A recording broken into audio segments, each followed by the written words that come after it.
Well, South Florida's Cuban Jewish community started when Fidel Castro came to power in 1959.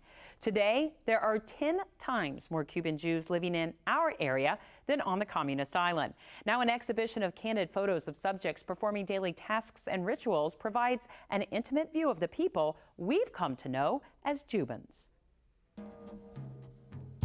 Look at the little freckles that she's got on her face, and then you can tell that it's her sister. Like, they don't always look alike, but it's just like, it's so cute the way that they're just holding each other and just the love. Florida Atlantic University Libraries hosts Cuban Jews in South Florida, An Intimate View. It's a photo exhibition by internationally recognized photojournalist Randi Sidman-Moore. I worked as a commercial photographer while I was shooting this project, and it was great. The differences between the two worlds is amazing, and I really enjoyed getting back to my roots and shooting this. Sidman-Moore first became interested in the Cuban Jewish community after meeting families while documenting Jewish American travels to Israel. When I came back from the second or third trip, I realized that it would make a wonderful exhibit, not only as a photo exhibit, but as an educational exhibit as well.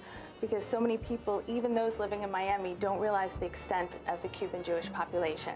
Excitement took her over once she discovered there are more than 15,000 Cuban Jewish families living in the South Florida area. I approached Bernardo Benes, who is a Cuban Jew in Miami. He's also very influential in the Cuban Jewish community, very well known, and he connected me with many of these families.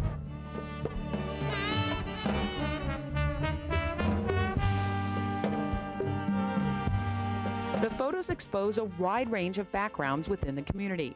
Alicia Favork, a Miami Beach hairstylist, was thrilled when Randi first approached her about being photographed for the show. I've seen the exhibits here today. It really makes me proud to see that, you know, how beautiful the Cuban Jewish community has grown in Florida. So I was very excited to know that I could be part of it. Carmen Rodriguez is a Key West actress who is the daughter of a Cuban father and a Jewish mother. I love the idea. I think it was a great idea, and meeting Randi was even a nicer pleasure because once I met her, I knew we were going to be just fine.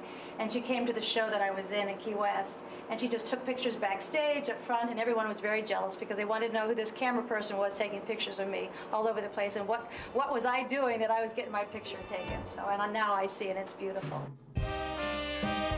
The exhibition of 30 large-scale black and white photographs is the result of 4 years of hard work. The photographer had to wait 6 months before receiving permission to take this photo of a state prisoner being visited by a rabbi. I'm glad I had this amount of time to work on this project because it really gave me the opportunity to get into people's homes and get photographs that I wouldn't normally have gotten had I only had 6 months or a year to work on this project.